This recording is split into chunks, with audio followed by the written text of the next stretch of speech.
Pemirsa, ini mungkin sesuatu yang jarang terjadi. Bagaimana tidak, artis sekelas Tamara Blazinski mau terjun langsung ke lapangan untuk meliput berita dengan mengejar narasumber layaknya seorang wartawan. Hal itu dialami oleh artis cantik ini dalam film layar lebar Issue, produksi stasiun televisi swasta RCTI. Diakui Tamara menjadi seorang reporter seperti perannya dalam tokoh Linda, menuntutnya untuk selalu berurusan dengan deadline atau batas waktu akhir.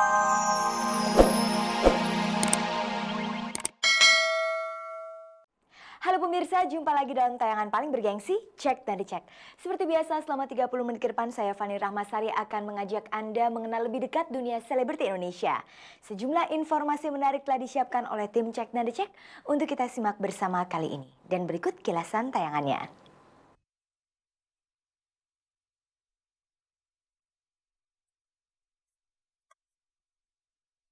Pemirsa, untuk kedua kalinya artis Cut Keke dan suaminya Gatan Hilalbi harus menelan kenyataan pahit perihal penyewaan rumah. Pasalnya lebih dari setahun yang lalu, Cut Keke dan Gatan pernah diberitakan diusir dari apartemen mereka di kawasan Sudirman, Jakarta. Dan kini mereka mengalami nasib yang sama, diusir dari rumah kontrakan mereka di Bilangan Pasar Minggu, Jakarta Selatan. Artis Tamara Blazinski turun langsung ke lapangan meliput berita untuk memperlancar perannya sebagai Linda yang berprofesi sebagai reporter dalam film Issue. Simak juga pemirsa sejumlah berita hangat dan menarik dunia selebriti yang telah berhasil dihimpun oleh tim Cek dan Dicek. 3 tahun menjalin cinta, akhirnya hubungan vokalis Dewa Elfonda Michael atau Once dengan Echa Item akhirnya kandas di tengah jalan. 2 bulan lalu pasangan ini bubar jalan setelah sebelumnya Once sempat diisukan punya gandengan baru.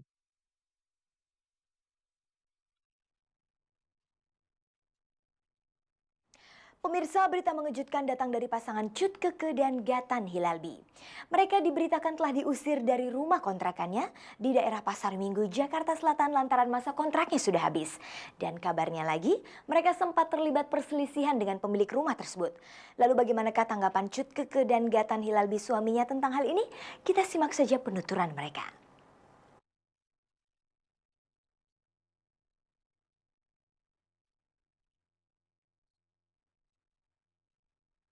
Pemirsa, untuk kedua kalinya artis Cut Keke dan suaminya Gatan Hilalbi harus menelan kenyataan pahit perihal penyewaan rumah. Pasalnya lebih dari setahun yang lalu, Cut Keke dan Gatan pernah diberitakan diusir dari apartemen mereka di kawasan Sudirman, Jakarta. Dan kini mereka mengalami nasib yang sama, diusir dari rumah kontrakan mereka di Bilangan Pasar Minggu, Jakarta Selatan. Masalah tersebut berawal ketika pemilik rumah Nur Hayati meminta Keke dan Gatan untuk angkat kaki dari rumah kontrakannya dengan alasan masa kontrak rumahnya telah berakhir. Namun permintaan Nur Hayati itu ditolak oleh Keke dan Gatan. Menurut mereka justru masa kontrak rumah tersebut belumlah selesai karena rumah itu telah mereka sewa untuk jangka waktu 2 tahun. Merasa dirugikan dengan adanya pemberitaan media massa mengenai masalah rumah kontrakan mereka itu, hari Kamis kemarin bertempat di rumah orang tua Gatan di Bilangan Pejaten, Jakarta Selatan, Cut Keke dan Gatan mengundang sejumlah wartawan untuk meluruskan masalah rumah kontrakan mereka itu. Yang diberitakan di koran itu semua itu tidak benar. Dan mungkin karena pemberitaan itu terus terang saya tidak terima begitu aja karena itu udah mencemarkan nama saya. Jadi mungkin saya akan tetap selesaikan masalah ini ke jalur hukum. Sebenarnya masalah ini bukan masalah saya gitu, masalah ke mertua saya, tapi dia mengarahnya ke saya. Lantas bagaimana dengan adanya berita yang mengatakan kalau masalah mereka dengan Nur Hayati itu telah ditangani pihak kepolisian yang akhirnya membuat Cut Keke dan Gatan terusir dari rumah kontrakannya? Di kontrak itu sebenarnya saya tidak tahu menahu. Jadi kalau dia bilang dia urusan kontrak sama saya itu salah besar. Dia urusan kontrak sama mertua saya. Dalam hal ini saya disuruh nempatin rumah sama mertua saya dan saya tidak pernah kenal Tante Nora.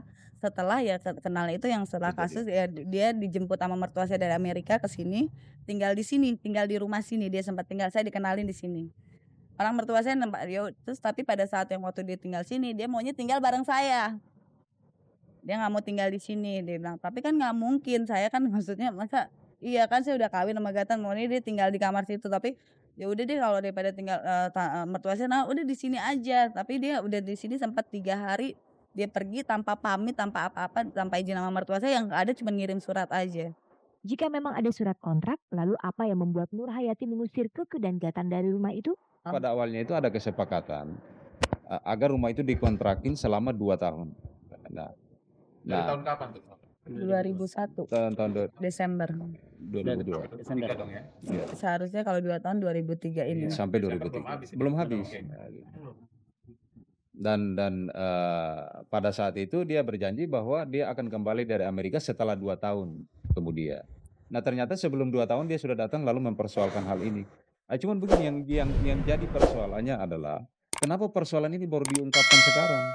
Sebab klien saya, Cut Keke dan suaminya dalam hal ini sudah pindah dari rumah tersebut ke sini, rumah ini, itu sudah 3 bulan yang lalu. Apa motivasinya? Sampai Apa saya diusir polisi gitu kan. Ini kan perlu dipertanyakan. Enggak, dia bilang beritanya gitu, itu kan nggak benar. Tuh udah masuk terus gitu kan ya polisi itu sama ya seolah-olah saya punya tunggakan hutang sama dia.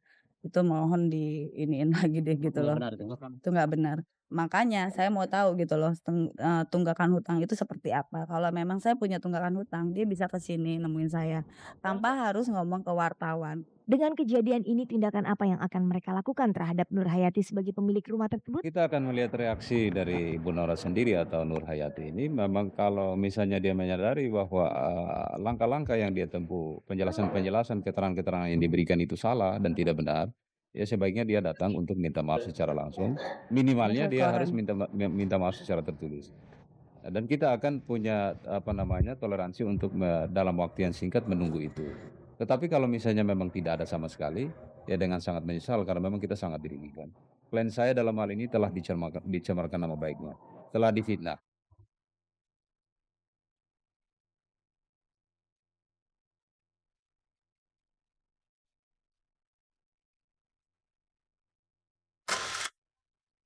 Pemirsa, selama ini artis cantik Tamara Blazinski selalu menarik perhatian wartawan untuk diwawancarai dan dijadikan berita.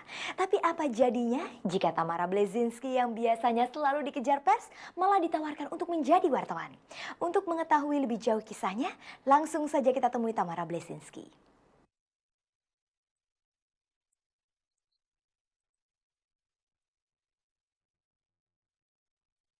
Pemirsa, ini mungkin sesuatu yang jarang terjadi. Bagaimana tidak, artis sekelas Tamara Blazinski mau terjun langsung ke lapangan untuk meliput berita dengan mengejar narasumber layaknya seorang wartawan. Hal itu dialami oleh artis cantik ini dalam film layar lebar Issue, produksi stasiun televisi swasta RCTI. Diakui Tamara menjadi seorang reporter seperti perannya dalam tokoh Linda, menuntutnya untuk selalu berurusan dengan deadline atau batas waktu akhir pekerjaan, dan terkadang resikonya adalah taruhan nyawa. Bagi saya tuh luar biasa karena ternyata sebagai reporter itu penuh dengan dinamika. Ternyata menjadi reporter itu bukan cuma hanya pekerjaan datang aja terus pulang, enggak. Ternyata resikonya tuh nyawa gitu. Apalagi kalau ada berita penting yang tiba-tiba dibeberkan menurut saya. Dan saya berterima kasih karena saya bisa mengalami enggak menyelami, cuman paling enggak saya tahu sedikit aja tentang reporter dan ternyata resikonya berat dan saya bersyukur dengan pihak RCTI karena itu. Untuk pertama kalinya artis cantik ini terjun ke layar lebar membintangi film Issue sebagai seorang reporter.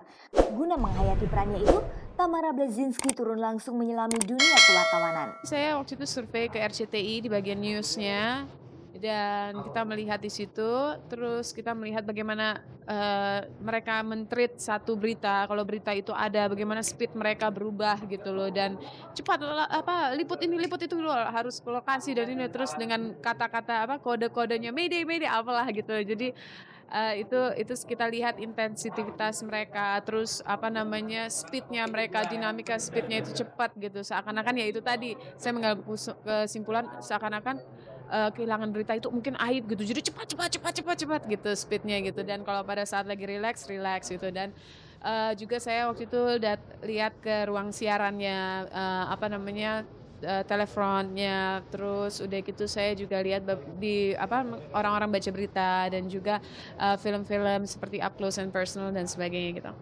Setelah menyelami dunia kewartawanan lebih dalam, apakah ia tertarik untuk terjun menjadi seorang wartawan? Saya jadi pemain aja deh ya. Saya nggak jadi wartawan, saya pura-pura jadi wartawan. Selama menekuni dunia kewartawanan dalam film layar lebar, Tamara mengakui dan merasakan begitu beratnya tuntutan profesi seorang wartawan. Itu sangat menarik gitu loh.